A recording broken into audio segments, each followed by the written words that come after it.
Hey there, comic friends. I'm Travis, and it's Talking Comics. Yeah! And we're talking comics for the week of April 17th, 2024. In no particular order, just how they're stacked. We're going to talk some comics. 1774 AD.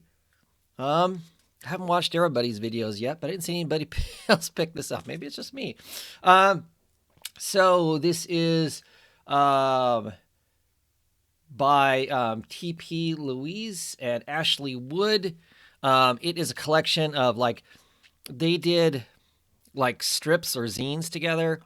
I'm not sure exactly. I mean, I've read some of the stuff in this that's given me some idea, and I have to admit I haven't really done a ton of research to find out otherwise, because I figured I would just read it as it comes. The stories that are in here are Miss and Mrs.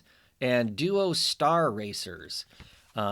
Is the two basic stories that are in this thing. So it's got its own cute little intro type stuff and whatnot. It's definitely got some cheesecake in it. It's got some definite flirtation and stuff. I really dig it. The art is really cool, and I'm down for the art.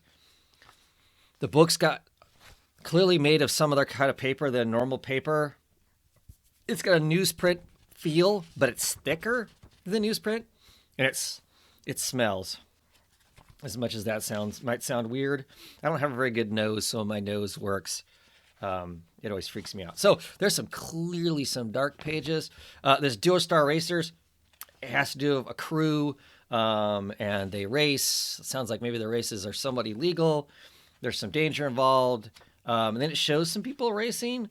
But the racing almost looks like it's super dynamic. Some of the stuff. It's just, high noise, visuals, kind of thing. But it looks like the racing is almost speed skating down the road. Like, I don't see a vehicle, but there is one picture that kind of shows. See, it shows him riding something. So I'm not 100% sure, which, tickles my brain. I'm excited, and I'm ready to read more of it, just to see what all goes on, because like I said, the art is really cool in it. There's also a story at the back of this that's the more cheesecake, the Ms. and Mrs. and why not sort of thing. And it's set like this. There's clearly has been a war or was a war. We've got our two characters, Ms. and Miss. They're trying to figure out where they're going and what they're doing. And they have to rely on a robot to do that. And the robot is somewhat pervy. Her friend, one of them, gets zapped away. But there's also some space stuff going on. I just love it because I'm spending a lot of time questioning what what is going on. And I appreciate that when we get so many comics that are pedestrian, then to get some that are not. I will say I am excited for. So yeah, so it's got, like I said, it's got little splotches of stuff in the back that make you wonder what's going on.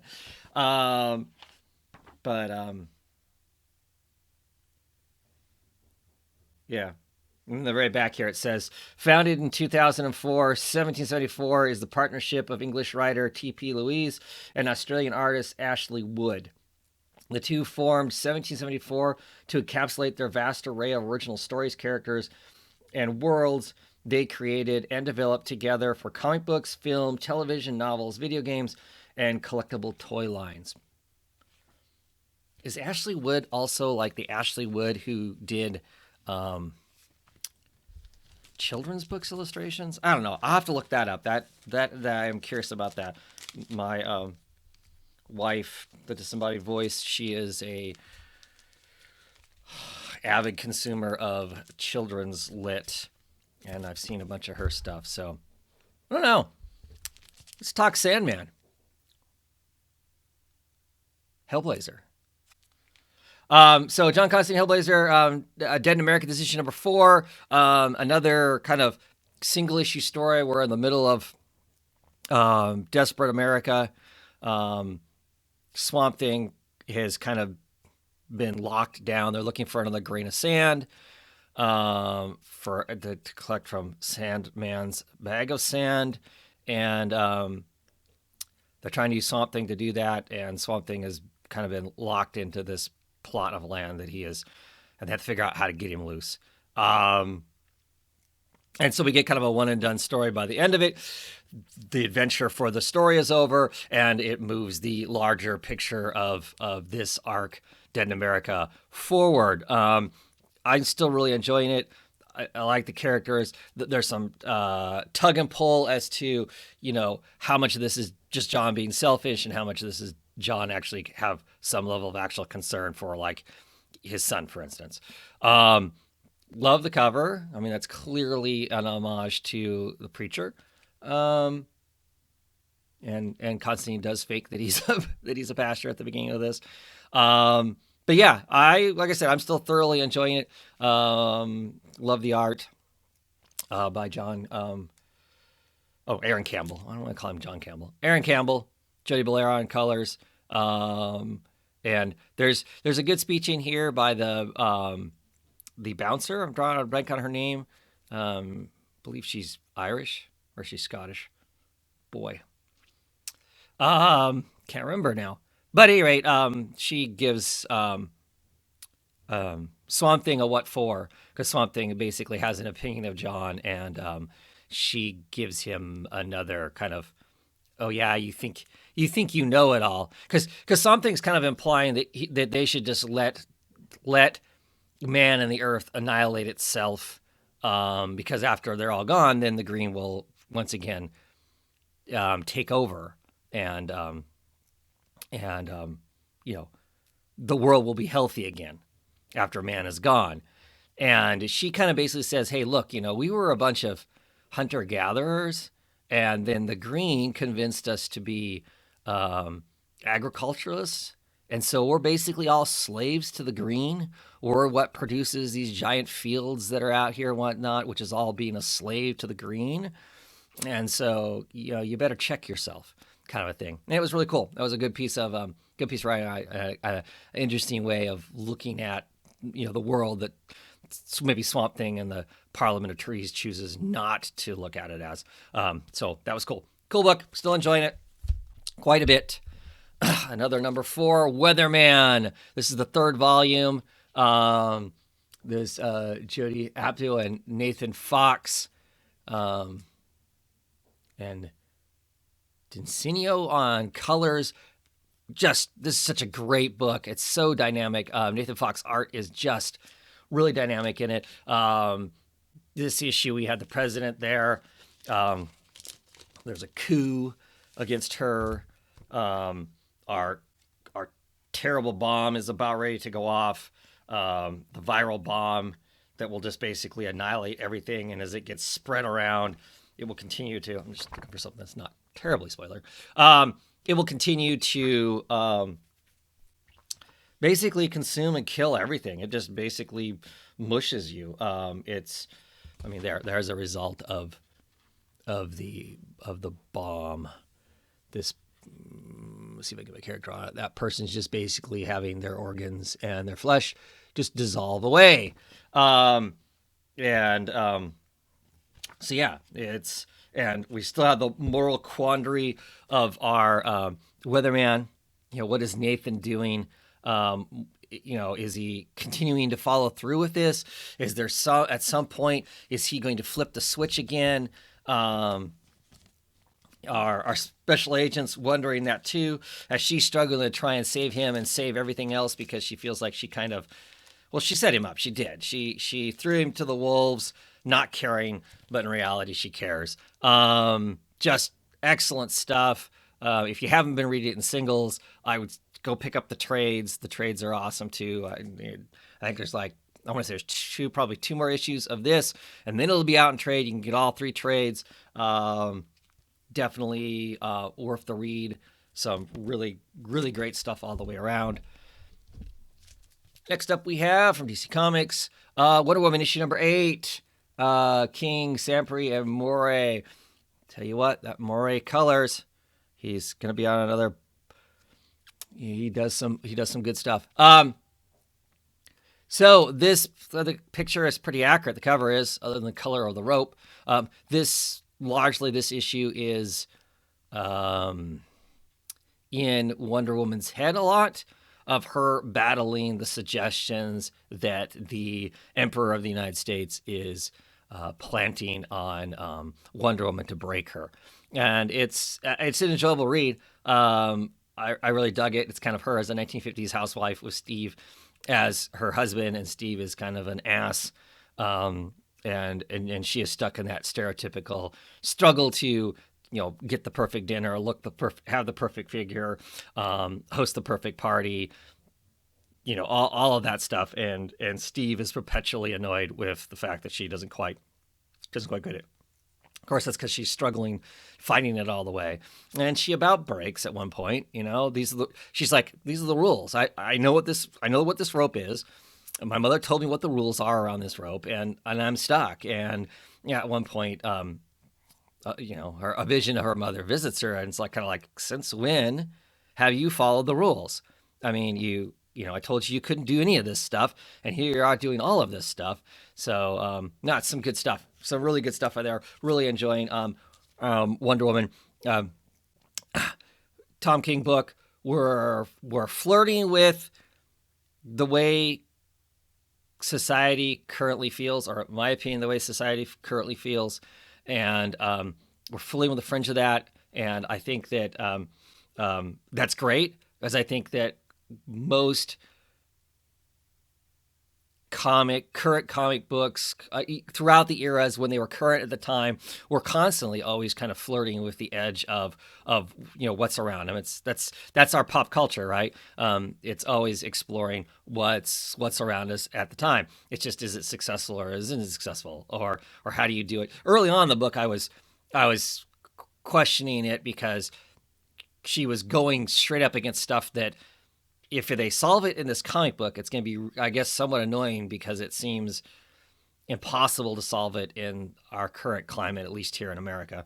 And so it was kind of, I was kind of, boy, we're going to be hard. It's going to be hard to sell the ending of this, depending on what it is. But I since then have quit worrying about that. Along for the ride, exploring some of that stuff and pushing against some of it it's been good, because it's not. Right now, anyway, it's not trying to grapple with the larger picture. It's certainly making commentary on stuff, but it's on a personal level for Wonder Woman, and not necessarily the scope of the world. So good stuff. Good stuff. Oh, and another Tom King book. This is a heavy Tom King week. So this is Tom King, Bliss Everly, Matthew Lopes on colors, Clayton Cowell on letters. That's such a wonderful cover. I'm still really, really enjoying this book. Last issue we had some explosive stuff at the end of the issue, and in this issue there's a lot teased to us. The grappling with what the hell was that? What's going on? What are you doing? Lots of questions for Grandpa, the man of the house, that don't get answered. They do get answered, though. There's small stuff. We see some other critters that are unbeknownst. We get some implication as to, is this dream world or what it is. I like the fact that we continue to have this. We have a guy who wrote the book about this family, and how he left out all of the crazy stuff that we're seeing in this, and he's going back, and he has heard that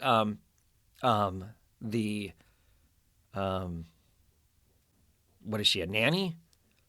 The lady that's in charge of keeping track of helping Helen and educating Helena has passed away in her old age. And so he's going back and listening to these tapes now, wondering if he missed a story, or he should have told a story, or how could this story really be. I enjoy that aspect of it. And I enjoy the tease out of this, and the art, even just people just sitting around in rooms. The art is so brilliant that it just does not matter to me. It's so rich. The lines, the depth of lines, the curls of of hair, the shadows, the whatever. I've heard some criticism of O'Hare, but he has kind of the same pinched face. Yeah, every artist has their thing, right? And I think that's her style for that. I mean, it's clearly her style. I think it would be really easy to I believe you flip any of her work up in front of me, and I'm going to be able to quickly tell you it's her because it looks like her work. But her work is amazing. So no complaints there. Give me more. Give me more. Curious to see what's next. It ends with some of them going off on an adventure, and it's implied that adventure was not just simply, oh, let's go, look at some flowers. It was intense, and going forward, it's going to be more intense. So curious to see if we get some of that intensity along with everything else that's there. So anyway, great stuff. Highly recommend it if you can find it. I hear that it's possibly hard to find at this point. Another book I really loved. Love Me, a romance story, issue number 1 by Mad Cave. I do not want to kill all of these people's names. Francesca Pirillo, Stefano Carialsi, Lorenzo Scaramella, and Buddy. What you see on the cover is what you get inside as far as art goes. It is thick. It is rich. All kinds of busy, but good eye candy busy. Brilliant, bright colors, yellows and oranges and purples and pinks. The basis of this first issue of the story, there's this wonderful robot. He works as a taxi driver. Large chunks of the world do not like robots. Robots replacing people is not good. So you see, there's no written about robot hate as far as people's speech, but there is tons of signs, bumper stickers, stuff stuck on telephone poles and stuff like that to let us know that, people are not pro-robot necessarily. Our robot is living his best life. The only thing that can make his life complete is if he can fall in love. He's a big Nina Simone fan. He listens to jazz while he's at home, drinks his coffee. The narrator of the book is brilliant. The narrator is his cat. And we have a basically happy robot. The one thing that can complete his life is he falls in love, just like lots of people, right? And he picks up a person in his cab, and it is basically love at first sight. He gets asked on a date, goes on the date, and the date goes wrong. And I'm assuming we're going to get the story that goes after that. But it is just a sweet story. The cat is a great narrator because, he's a cat. So he's, a bit on the cranky side. Here's our opening page. And see over here, you got your I Hate Robots stuff. But it is by far just cool. Love the art. Well, like I said, those colors, how busy it is. Our little round robot guy here, robot number 31. Getting ready, listening to some Nina Simone. But, there he is out on the road in his taxi cab. But, yeah. There he picks up his cab. He's listening to Nina Simone. It's just some good, just like I said, it's just really enjoyable. Just a real enjoyable thing. There he is. There's our robot. There's the girl. There's the cat. Exciting stuff. So yeah, there we are in love. But super cool. Really enjoyed it. The next issue, I think craziness happens. I say that because we look at the cover to the next issue, and it is Robot 31 going soccer bopper on some people. So, yeah, very much love this book. Probably top of my pile of books. Just really got a kick out of it all the way around. Book I wasn't too terribly excited about as a whole. This is issue number 113. Legacy, it's 300. So lots of kind of fluff. Isn't Nightwing, isn't Dick Grayson wonderful? He gets a key to the city at the end of it. Lots of kind of fluff. Very pedestrian. That's the word I really want to use for it. It's very pedestrian, and I am not excited by superhero pedestrian books. I've got 40 plus years of reading superhero comic books under my belt, and I've got reached a point in my life where pedestrian superhero books I get tired of really quickly. I've just decided that I love the genre, but you got to do something with it. And this is kind of a celebration of Dick. There is a really cool part in the middle of it. It actually has Marv Wolfman in it. Marv Wolfman runs a pizza shop in Boothaven that he's been in a couple issues. Kind of a thing. His pizza place. Dick uses it as kind of a place to feed the hungry, the homeless. Which is awesome. and what's really awesome is that they talk about George briefly, and it also he's actually a picture on the wall, which to me that's cool. Because Nightwing is solely as Nightwing, not Dick Grayson, but as Nightwing, solely created by those two guys. And Marv has some good things to say, as Marv would, because Marv's a cool guy. But right there's Marv, there's George. So that's some good stuff. Largely not excited by the bulk of the art in this. It's not this style is just not, I just don't, it doesn't do anything for me. Makes me not want to. I love that he's wearing the Batman slaps Robin picture that we see all over the internet, except in this case, it's Nightwing slapping Batman on his shirt. That's kind of funny. I'm not my style of art. So not excited by that. And I had a hard time figuring out who was responsible for which piece of art because it doesn't really list it to my understanding. Now, there was some art in here that I thought was pretty damn awesome. It is this last story here that basically has no words. It's just really visceral, lots of action lines, and pretty dynamic shots of him getting on a train and fighting some Joker-esque type dudes and dealing with a bomb. I just loved how, like I said, how dynamic it was and stuff. And that art, because it kind of lists it in a way that I can actually understand it, that art was by Howard Porter, and Hi-Fi on colors. But it was pretty cool. The script was by Michael Conrad. Obviously, he just kind of, this is kind of what I want you to do, and they drew the hell out of it. So so that part was cool. But for a $5 comic that was supposed to be special because it was 300. I know that lots of times the big, what would be the big numbered book becomes something other than just the story. But I thought they could have done a better job.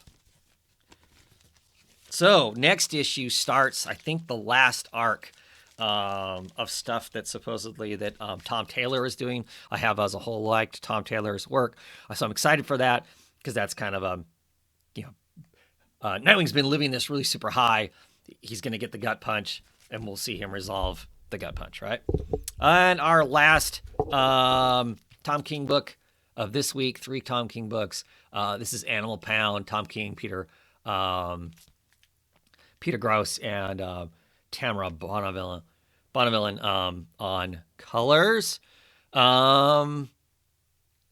It's Animal Farm-esque, has to do with animals, has to do with politics. The end of this issue is pretty terrible. I didn't see that coming. I knew it wouldn't be, their struggles for rabbits, dogs, and cats to live in a building all together. I knew it wouldn't be easy. I knew there'd be hiccups. They show some of those hiccups. But I didn't necessarily expect what happens at the end of this. I wonder if this dog here is an analog for some people who are currently in American politics. And I don't know how I feel about that. So we'll see going forward. This is a book I'm somewhat on shaky ground with, but I'm not sure exactly why that is. Other than it feels like, okay, we're kind of doing Animal Farm, but not. I'm really curious to see where it goes after the end of this issue, because the end of this issue, like I said, ended terribly. Not terribly as in poorly written or whatever, but just what happens in it is terrible. So I'm really curious to see how it plays out. Not sure. There's not really a good way to talk about this without kind of spoiling stuff or throwing my own political views of stuff. But I don't see how you can't. I mean, that's part of how you read stuff, right? It's through your lenses or reading it and trying to understand the people who are writing its lens, right? At least that's for me. That's how I read. And does it change my opinion? And this hasn't changed my opinion a whole lot. Just kind of reinforcing some stuff. But I'm trepidatiously liking it. We'll see. Like I said, I'm really interested in the next issue now. I see what the consequences of the actions that happened in the last issue are. But there's a lot of good stuff in this. So yeah, really, I am curious. I am curious. And finally, in this pile here, we have Underheist number 3. I think I have screwed up, and somehow I just went and looked before I did this because I haven't seen to order any more issues. But I also seen where it shows that like issue 4 is coming out next month, and so somehow I have missed ordering it, which sucks because it's really hard for me to find stuff after the fact because I live in a comic book desert where there is nobody selling current comics anywhere close to me. And then to sell a more obscure comic, which I'm assuming this is, would be more so. So in this issue, this cover I mentioned when I did this is the comics I picked up this week, all these murder weapons on the cover here are way people have died. All kinds of supernatural shenanigans in this. It's basically implied we're in hell, or you're in hell. It's a big head trip. There's clearly some occult stuff going on. We've got zero answers to any of it. I'm interested because usually Lanpham does a pretty good job of showing enough to you to understand what's happening, but leaving stuff open to your own interpretation and question how it was. That's certainly how Stray Bullets was. I mean, some of it is very straightforward, and this is what happens. And some of it is just people just wander off living their lives because that's how the world works, right? Plenty of people in our own lives, we know what's going on directly with some of those people, and some people just kind of come in and go out. And that's how a lot of Lanpham stories are, and I enjoy that. But this issue has all kinds of stuff. I mean, it's 5 issues, and I need issue 4 to start summon some stuff up for me. There's been some implied that a lot of this stuff is, I don't know, satanic, demon, something or other, and these people are all basically souls have been sold, and maybe this is the after effect of that. Lots of times people are told in this, you are hell. You are literally living in hell. I mean, that's this. Maybe we're seeing these people who kind of live shitty lives, experience their last days in hell or something. Not 100% sure. But would like to know. So I'm a bit bummed if I somehow screwed up and missed those